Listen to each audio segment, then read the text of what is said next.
Helpless then breeds hopelessness and stuckness. And then what happens when she's stuck? She cuts off. But guess what happens? It trickles into her relationships, and Yep. she avoids confrontation, and she avoids depth in her relationships.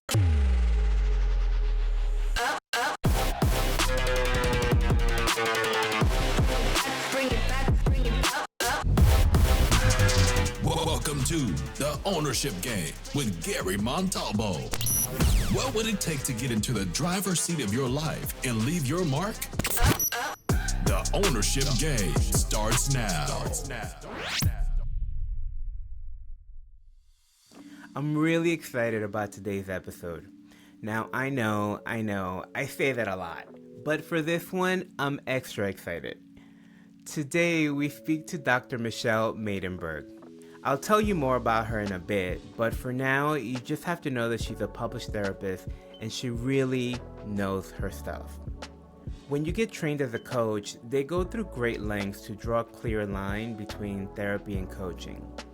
Now, mostly they do this to manage any liability that may be involved, but in my experience, there are some clear distinctions between the two practices. Therapy often goes to the past to try to understand and maybe heal the root cause of the problem, while coaching goes to the future.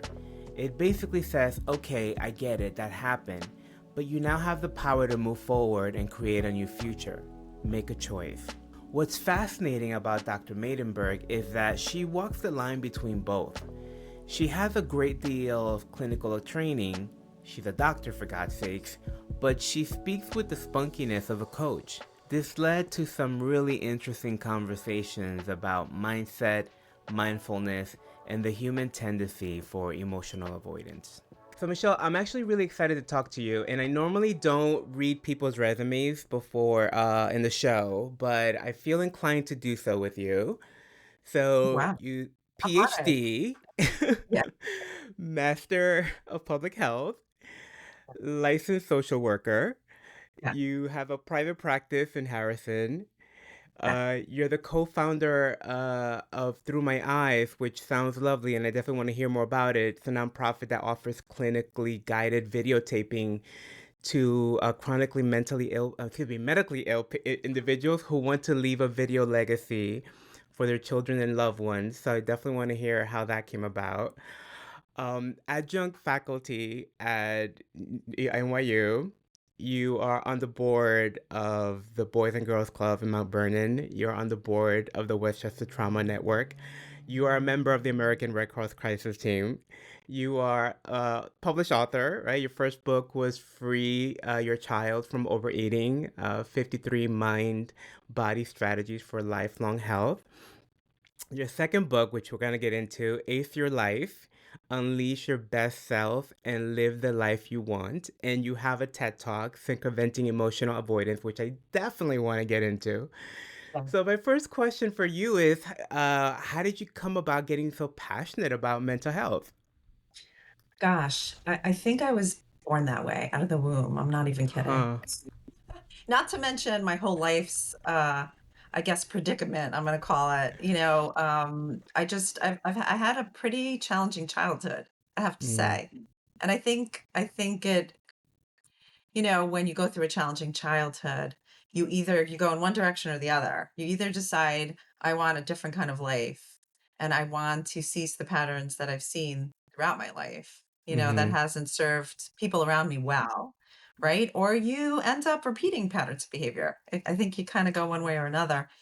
For me, and I really think about this and I'm astounded. And I think it's just, you're just born that way. But I just remember always being independent and resilient.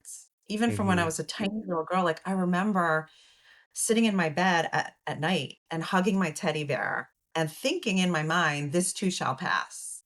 And one day I will have a life of my own, that I could cultivate. Like I remember saying that to myself when I was tiny. It's just, I also remember thinking like and like looking at my family life and things around me and recognizing what was okay and what wasn't, like knowing mm-hmm. the difference between the two and Wow. having a course. Yeah, and having a core set of values. And I think the reason for that is, I did visit other kids' homes and Mm, I was exposed to things, so I saw the difference. I was able to see the difference. And the other thing, which I think has really kind of saved me, is I always gravitated for some reason towards older women mentoring me. And mm-hmm, throughout my life, if I think about it, and actually I dedicated my new book to my women warriors. And included in those women warriors are the women who mentored me throughout my life. mm-hmm, So again, from when I was little, I always had like my grandmother or, my dissertation advisor or like a woman who I used to visit, who was elderly. I always had an older woman who found, for whatever reason, who loved me, who really loved me, who took note of me, who attuned to me, who cared about me. So I knew that I was lovable. I knew that I was worthy and I wanted to understand that better. Like what made me lovable, what made me worthy. And I wanted to cultivate that more and have a really successful, thriving life. Like that was just so important to me from when I was young. I can't say why. I really feel like I was born that way. I mm-hmm. really believe that. It was part of my character and my temperament. Interesting. Yeah, I do feel that some of us do get that calling, right? You're just like, for whatever Yeah. reason, this is what my Yeah. purpose is, Yeah. from the very beginning. So one of the things as I was doing my research, getting preparing for this, there were a lot of things that excited me that I want to talk to you about. But one of the things that really struck me was you are a therapist that speaks as a coach. I don't know if you know that. And Yeah. it's very clear that there is a lot of influences that you pull from in your work. Like, obviously, you have the scientific background that comes with your clinical training, but there's also some spiritual aspects. There's some, a lot of mindfulness, meditation, affirmations, mindset work. And it struck me because I don't normally know therapists to speak that way and to kind of pull from all of that. So I'm curious as to what were Mhm. your influences and how did this tapestry come together? I love that question. It's so thoughtful. Yeah, I love that question. So thank you. Really. Yeah. I appreciate I actually, when you were speaking, I felt it in my body. I Mm, literally did because I felt gratitude and appreciation that you took note of me, and it felt so caring. So I yeah. want to say that. I Thank appreciate you. that. You're welcome. I I try to really do do. my homework. Yeah. Well, but it's more than homework. I think it shows such thoughtfulness, so Mm, I don't want you to take that for granted. thank you. I appreciate that. I received that. Yeah, I really do mean that. So, I do. I think I do happen to have a lot of patients who come to me who has seen other therapists in the past, and I do think that my style is somewhat unique in that way and authentic. It's like one thing that my clients, my patients always say to me, which I appreciate. And when they say this to me, it's such a gift. I cannot even tell you. They say that I'm authentic, that they find me Hmm. very authentic. And that is the biggest gift that when somebody expresses that to me, because that's all I strive to be, Yeah. honestly, from the bottom of my heart. Like it comes from a real, heartfelt place. So I think yeah, I do have a lot of like you said, academic, and treatment based knowledge, and I always strive for more. I'm actually doing Hmm. a certification right now. I'm doing actually kind of a treatment and certification at the same time. I am a lifelong learner. Let's put it that way. Hmm. There's never an end to the vastness of knowledge that I could accumulate, and I love it. Like if I was independently wealthy, I always say this, I would sit in a classroom for the rest of my life. I love like, when people are so moved and motivated by knowledge. Hmm.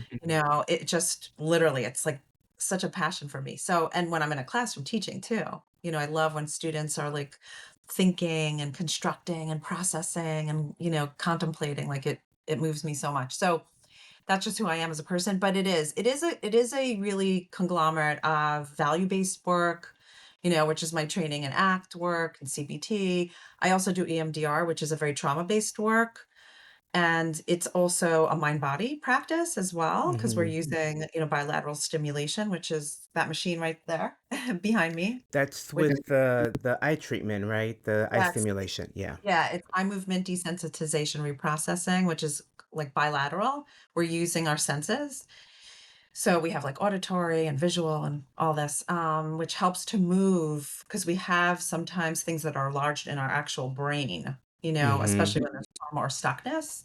And we don't know why that happens, so we could have a physiological or emotional response to something that happened from the past, right? So, like, somebody once used this example, which I thought was so fascinating. Um, we could have like these joyful moments in a relationship, right? And so many really poignant, like intense ones. But if you try to think about them, they're kind of fleeting. You don't remember them. And then if I asked you to connect to the feelings related to them, you wouldn't be able to. You would remember that it felt good, but you wouldn't be able to viscerally and physiologically feel the feelings. But if I asked you to think about something really, really painful and traumatic, you could do that. Now, that doesn't make sense. Like, why is that? And that is why it is so important when we do experience joy and when we do experience being present and connecting to our joy that we take the moments Hmm. to to really connect to the feelings on the gut level because that doesn't happen instantaneously. It only happens with negativity. Why? Because our brains are wired to protect us from danger and discomfort. And sometimes it does a job like no other, right? It will remind us of that even when we don't wanna be reminded of it, because it takes its job really seriously, and it's part of our nervous system, it's part of our physiology.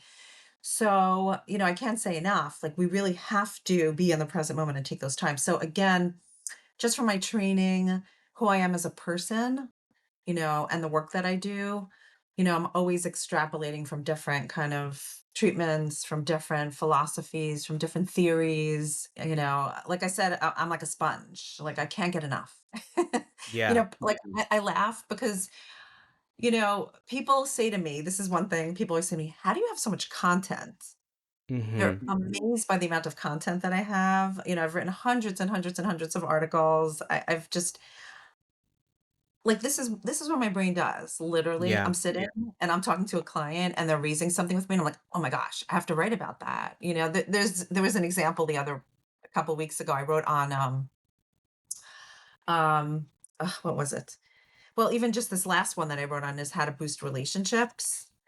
I kept on speaking to, like, patients and clients and friends, and all of these things kept on coming up about how it's so difficult and how challenging it is to be self-introspective and how you can't cultivate a connected, positive relationship without being introspective. Hmm. And I said, "You know what? I need to write about this because people need to realize the barriers of what keeps us from being introspective, and then how it then negatively affects our relationships." Yeah. So every time I'm talking to somebody, every time watching, I'm observing something, every time it's everything's stimulus to me, literally. But there's there's something that's like coming alive is there's an openness Yeah. to always being in discovery, which I think is also, I'm going to say, a superpower of yours because very often as humans, we're more interested in like what we know Hmm. and holding on to that reality and the comfort of what we know versus like just being in the inquiry of it and in the discovery of it and the process of like I'm not a fixed thing, I'm always evolving and growing. So it's really beautiful how that is also just manifesting in the work that you do as well. Yeah. So the word that encapsulates what you just said is the word curiosity. Mm-hmm. Yeah. Yeah. It's more than an openness because openness is only kind of structurally a part of it. But curiosity is what breeds us, right? To look for the more. And it really speaks for relationships too, right? Because when I'm interacting with somebody and let's say I get triggered or I have, let's say, a judgment or a perception about what they're saying or why they're behaving a certain way or whatever the case is, which again, what happens? Our mind kind of influences and kind of gets in there and says, right, it gets all paranoid and judgmental, right? Because it's trying to protect us again. And I could kind of take a step back and I could be curious and say, hmm, I wonder why that person responded to me that way. What is that about? Mm-hmm. And instead of saying, why did you respond to me? I can't believe you said that. What's wrong with you? Which is what we do, right? I could say, wow, like I'm so curious, why you responded that way. I really want to understand you better. Could you explain that to me? Very different, Yeah. very different. And you're setting up my next topic that I want to get into. And so I often talk this idea of like just developing a mindfulness. And I often speak about how having some kind of mindfulness practice is just no longer optional. Like every human being Yeah. needs to have that because we never in the history of humanity have we been stimulated.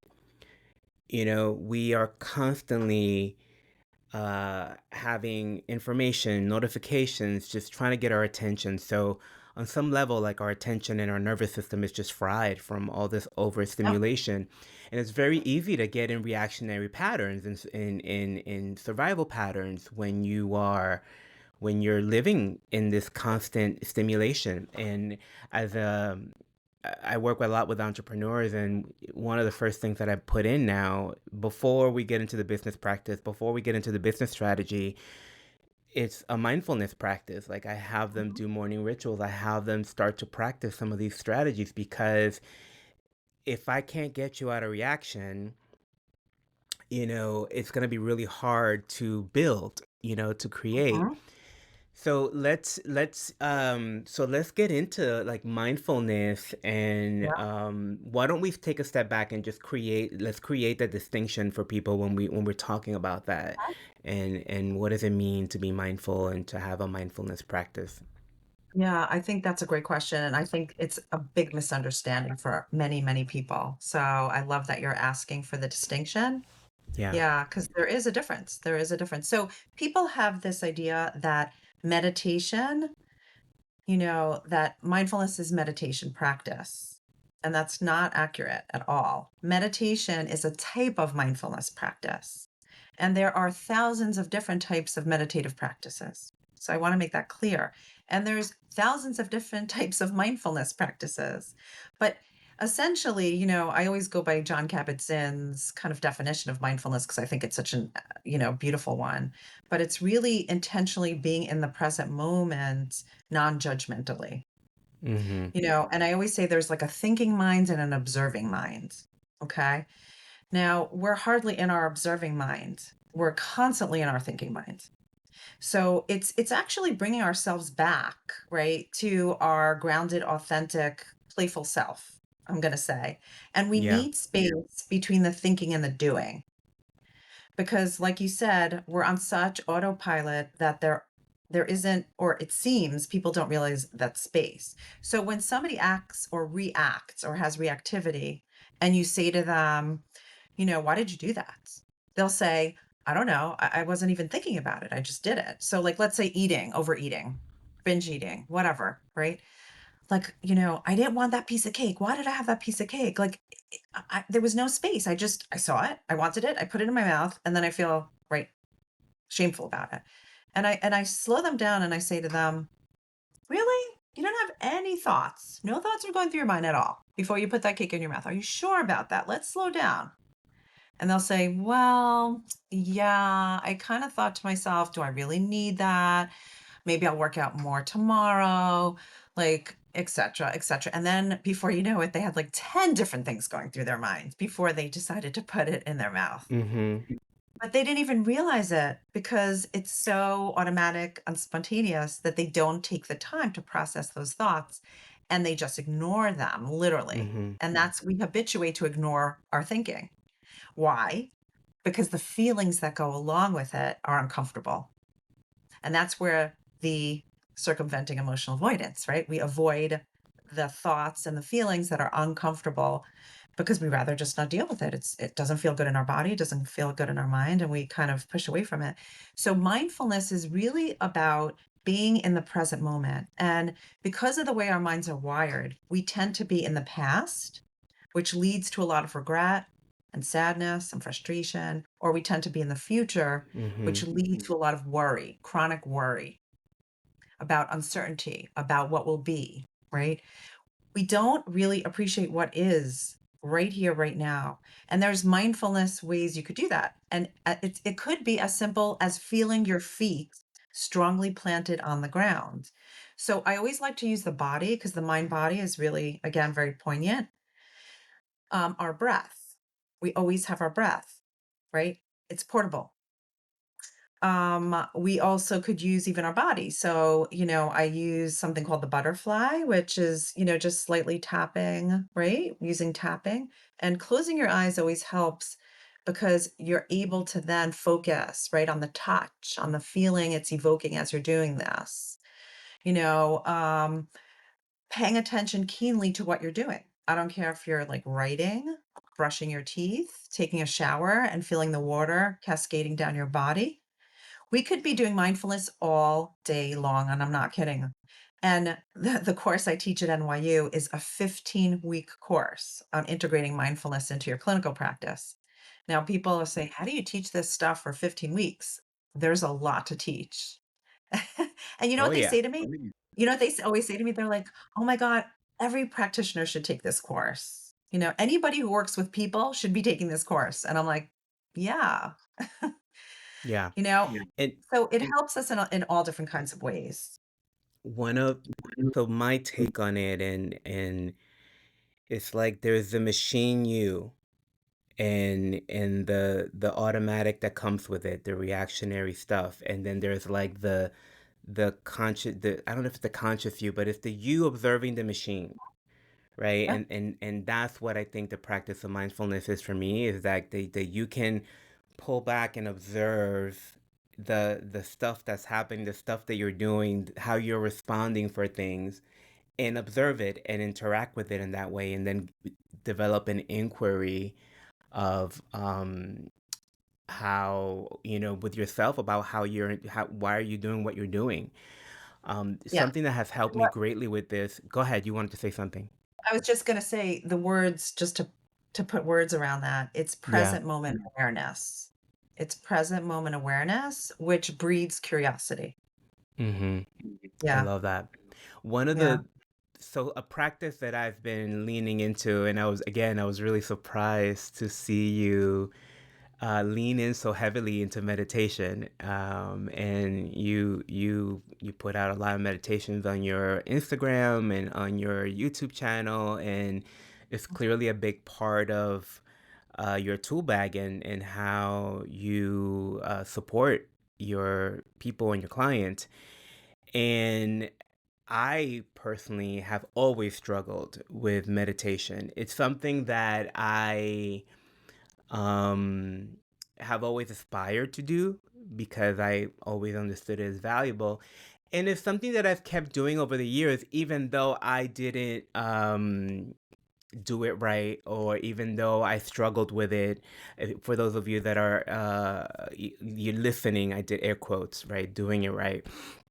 yeah, Um, so there's the interesting thing about meditation is that I've always struggled with it, and even if I did it poorly, air quotes, I still got value from it, right? I still got value from just honoring myself for 5-10 minutes, just relaxing and breathing and trying to be with myself. But my mind was always racing all over the place, and I could never, like, my ADHD would just be bouncing off the walls. And for the longest time, I thought meditation was the absence of that. That I thought the goal in the meditation was that I had no thought mhm. whatsoever for 10 minutes, right? And so very recently, Good luck, I've been, good yeah, luck. yeah, yeah, yeah. And very recently, I've had a breakthrough and awareness about that. And it's been so powerful Yeah, to figure out that it wasn't about that, but it was about being aware when you did go off, right? Like, and coming back. right, And that when you yeah, come back, that's not you doing it wrong. That's actually you doing it very right, and that Mhm. practice. And there's an amazing resource for anybody who can relate to what I'm saying. In the Calm app, Jeff Walker has this 30-day course called Mindfulness for Beginners, and it's been a game changer for my meditation practice. Like it's such a game changer.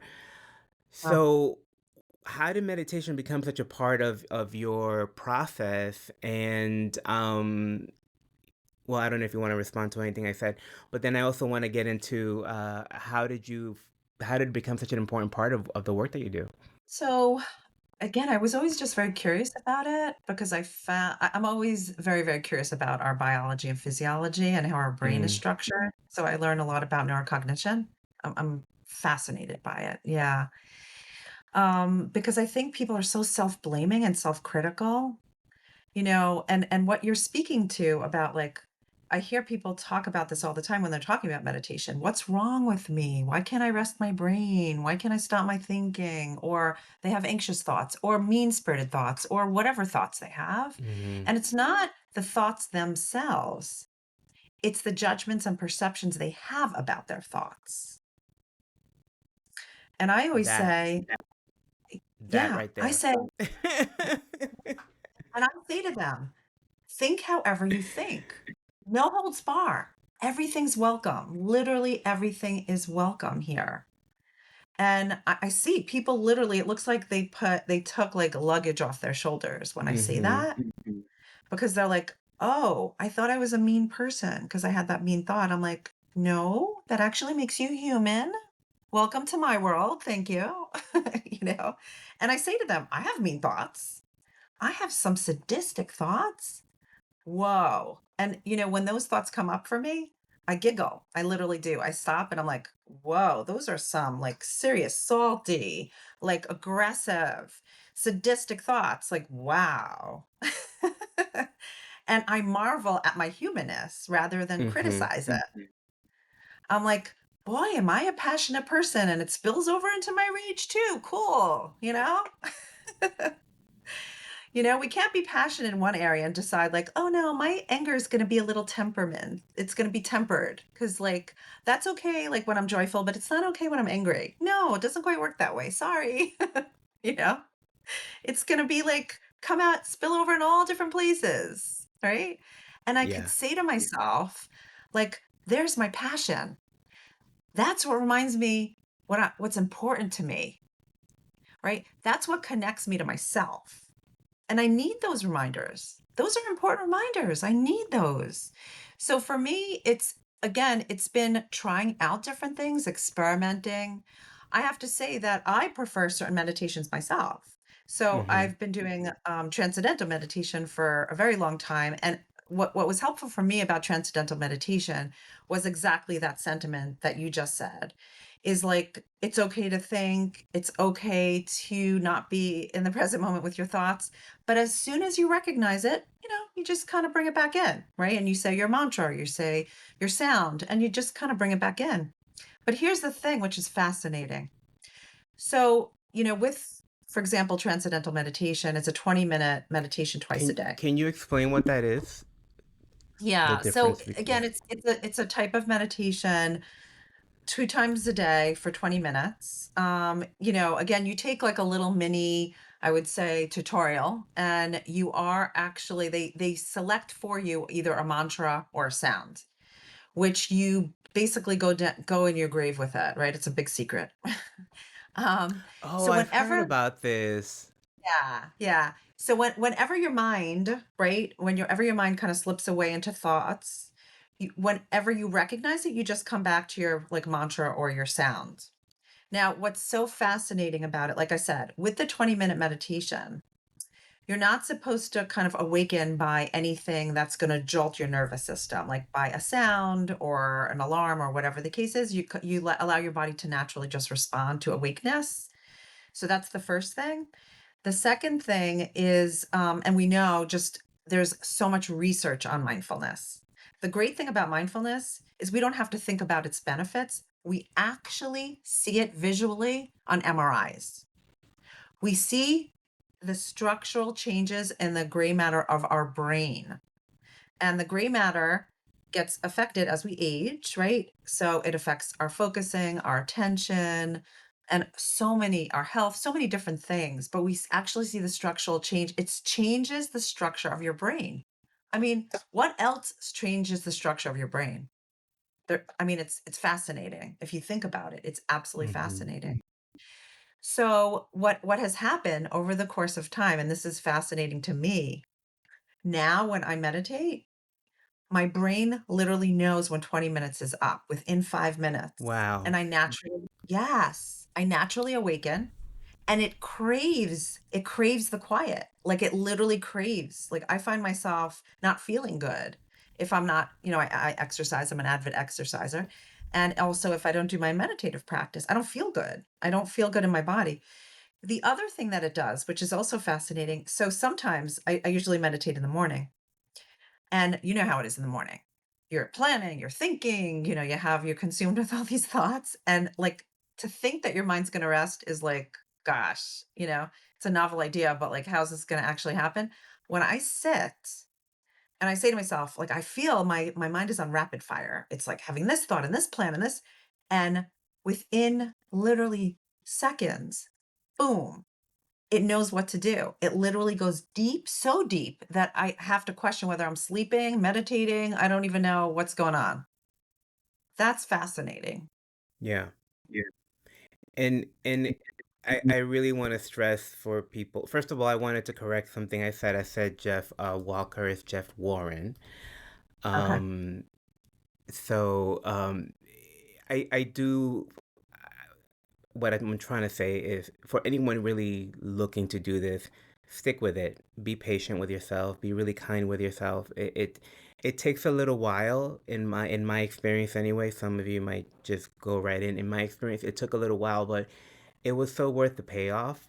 And now I'm at a point where if I don't do it, I feel it, That's what I'm right? If saying. I Yeah. don't do it, Yep. I feel it. And it's literally the first thing I do in the morning. I go through my morning practices. I say Hmm. I meditate, I do some chanting, I do some journaling, and I keep my phone in another room so I don't grab it because the moment I touch it, it's like the first thing that I go down the Yeah. rabbit hole, especially because of the ADHD part of my brain that, will just start going down the Instagram rabbit hole for a while.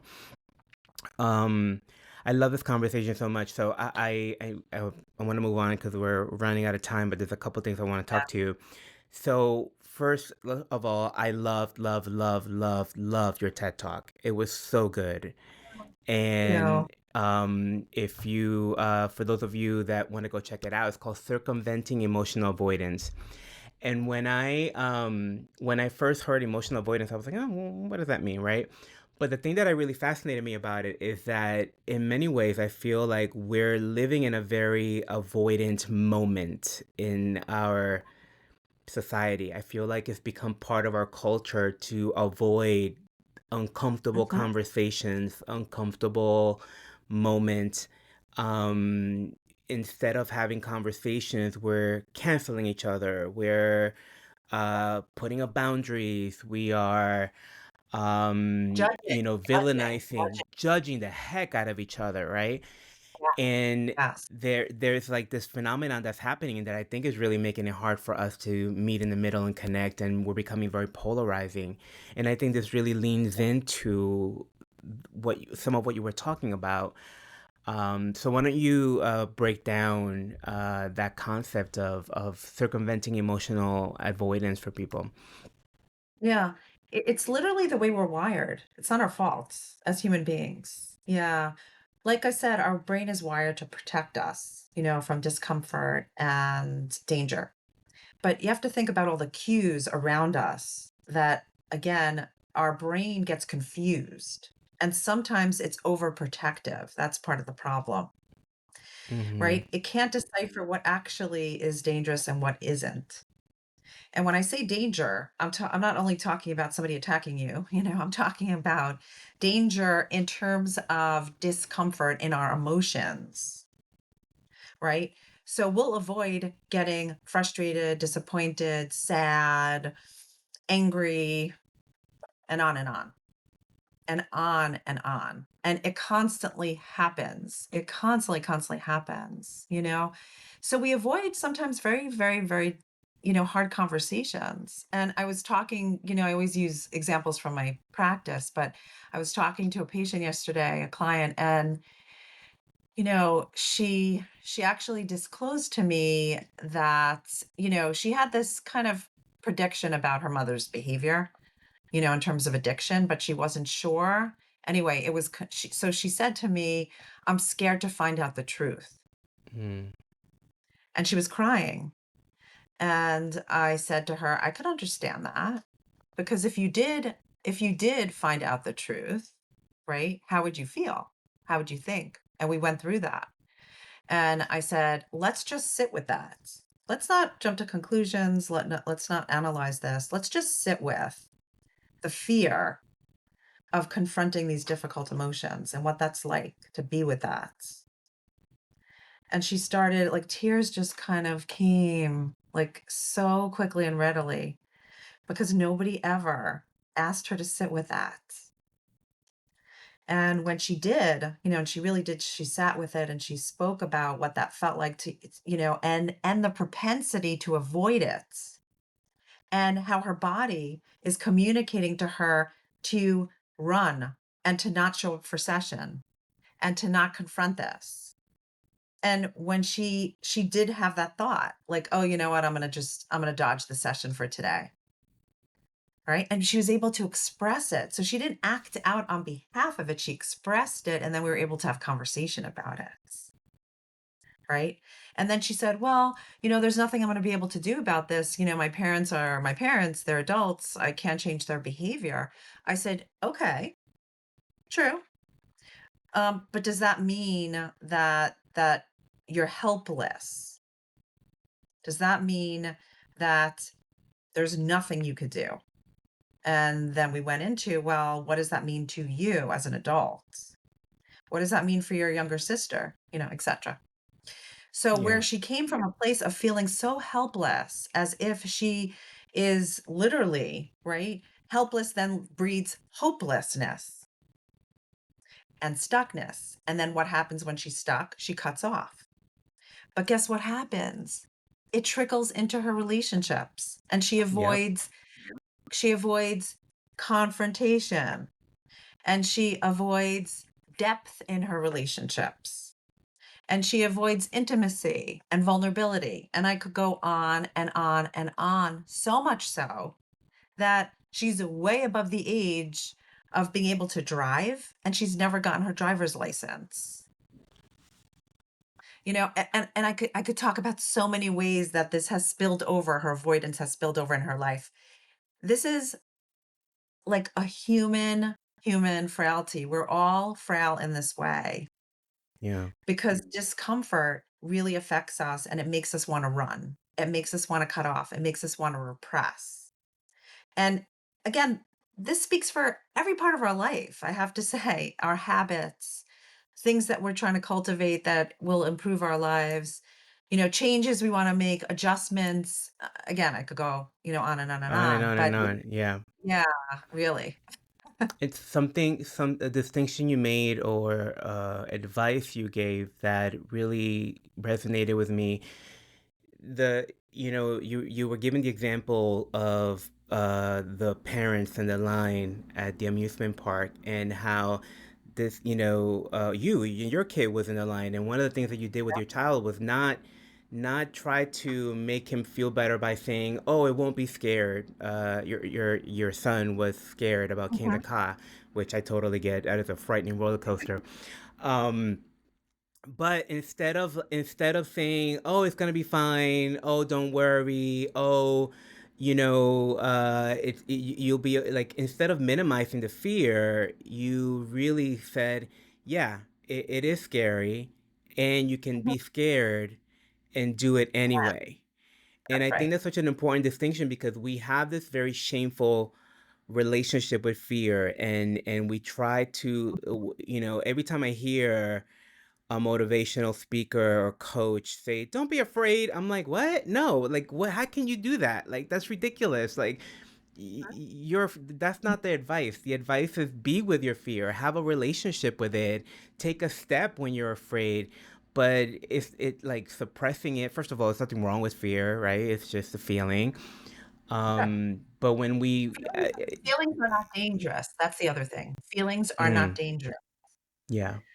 I tell that to people, they're like, "Oh, yeah. Like, I could be fearful, but not be in danger." But our brain tells us Mhm. we're in danger. That's part of the problem. Our Yeah. brain incessantly tells us we're in danger, and we buy into that crap. We literally do. I have a Yeah. a sign on my door. It says, "Don't believe everything you think." We can't buy into that. Amen. That's the whole thing. And the other thing too is if we realize that it's always connecting us to our values, we wouldn't be so fearful of it. So, yes, the reason you don't wanna go on the roller coaster is because you're scared you're gonna die and fall off the roller coaster. Well, guess what? You care about your life and you care about being on this planet. That's a good thing. I don't have a problem with that, right? So it's about your safety, and that's okay. Like, great that you wanna be alive, right? But your brain is leading you to believe that you're gonna die because you're going on this roller Yeah. coaster, which again, yeah, Yeah. So in the last few minutes that I have with you, I'd love for you to share about your book, your The Ace Your Life, Unleash Your Best Self and Live the Life You Want. yeah. Tell us about So, your book. What made you write it? that says "Ace your light." Yes, it's my Hmm. colors, my purple and teal. Anyway, um, it's predicated under acceptance, compassion, and empowerment, and that's the method that it came up with. So it's a way of living your life, literally. It's a playbook. It's a playbook. I teach these skills to kids, teens, adults, I mean, across the board. And what I love and which is so satisfying to me is like I'll have people use the lingo. I didn't quite lean into my values today. I have to like right. It's a very empowering approach. It's not based on belittling and berating and condemning and shaming yourself. It's based on empowering yourself. It's based on accepting who you are. When I say accepting, it's not like accepting mediocrity. It's about Mhm. noticing. It's about like sitting back and noticing who you are and working with who you are, your golden shadow, your strengths, right? Compassion. We never ever learn self-compassion. We learn to be compassionate towards others. We don't learn to be self-compassion. We don't even know what that is. When I talk to people about, they're like, I don't know how to do that, you know? Yeah. And We're there's so many brutal. barriers. Yeah, I mean, yeah, there's no playbook. So the first chapter I start out is with again, I'm very interested in biology and neurocognition and our physiology, and we need to understand that. That is critical. I always give a psychoeducation on our physiology and our neurobiology because you're not going to be able to really to again participate in acceptance, compassion, empowerment if you don't really understand the way you're wired, literally, physically wired. The second chapter is really around our values.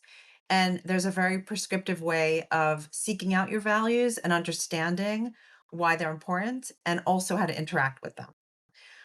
And then I break it up into three different parts, right? Which is acceptance, compassion, empowerment. I talk about the barriers, I'm sorry, to each, because there are so many barriers, whether it's physiological, social, cultural, etc. And then I talk about how to integrate it. How do we integrate it? Now, some people have an easier time or a harder time or a more challenging time with each part.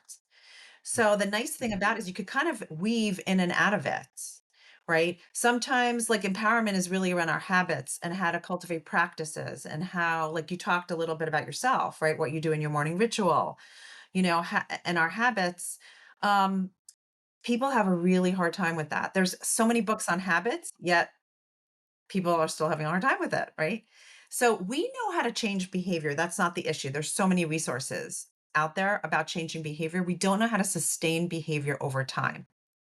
And, you know, a lot of it or most of it has to do with the avoidance that I'm talking about.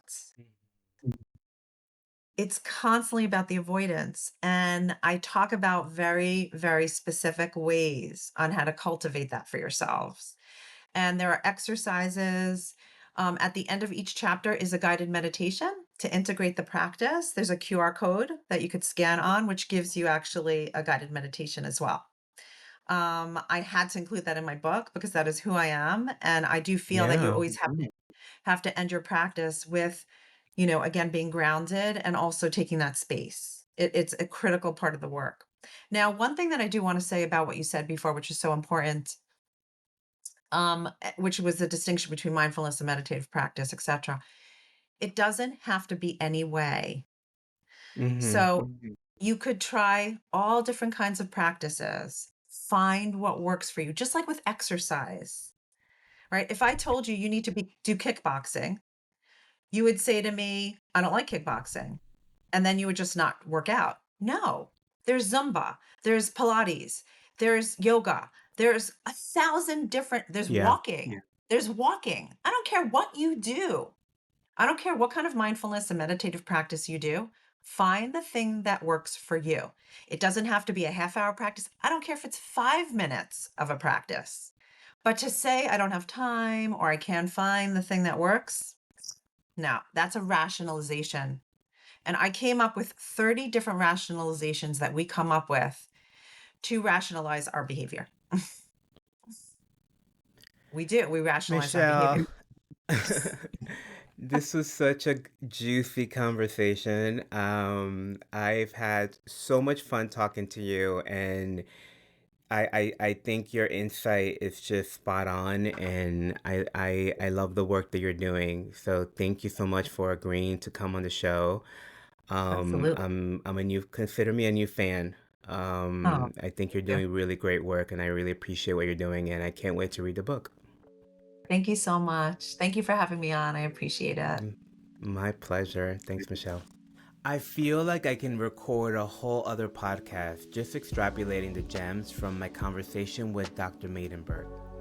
But if I had to put it all in a nutshell, there is you, and then there is the mechanics of you. Your body, your brain, your nervous system, all the million little things that happen every second to keep you alive.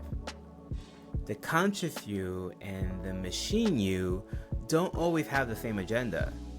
You may want to have an intimate, loving relationship, but the machine you wants to avoid uncomfortable conversations. You may want to take a leap and start a new business, but the machine you says, whoa, whoa, whoa, that sounds really scary. Let me just put all these distractions in front of you so that I can keep us safe. Mindfulness is the ability to observe and discern between your authentic needs and wants and that of your machine. Mindfulness is the ability to have both sides of you engage in a dialogue and get on the same page, if you will. Now, here's the thing. Developing this practice is the key to it all. The success you want, the relationship you want, the business, the money, all of it depends on your ability to master this mindfulness. There's nothing wrong with fear. There's nothing wrong with avoiding or procrastinating. There's nothing wrong with not wanting to take a risk. This is all just part of being a human being in a human body. But you don't have to be limited by it. You don't have to succumb to it. The power in being a human being is that we have the capacity to discern between these two parts of ourselves. It takes a little practice, and you may need to constantly keep bringing yourself back to that awareness, but you have that ability. And that is the source of you getting in ownership. As always, thank you for joining me this week. Please remember that new episodes drop every Tuesday. If you have enjoyed the show, please share it with 2 or 3 people in your life that you think will be inspired by this message. If we work together, we can spread the message of empowerment to as many people as possible. And wouldn't that be sweet? I'll see you next week. Thanks for listening to this episode of The Ownership Game with your host, Gary Montalvo. Make sure to like and comment on your favorite podcast platform, as well as subscribe so that you never miss an episode.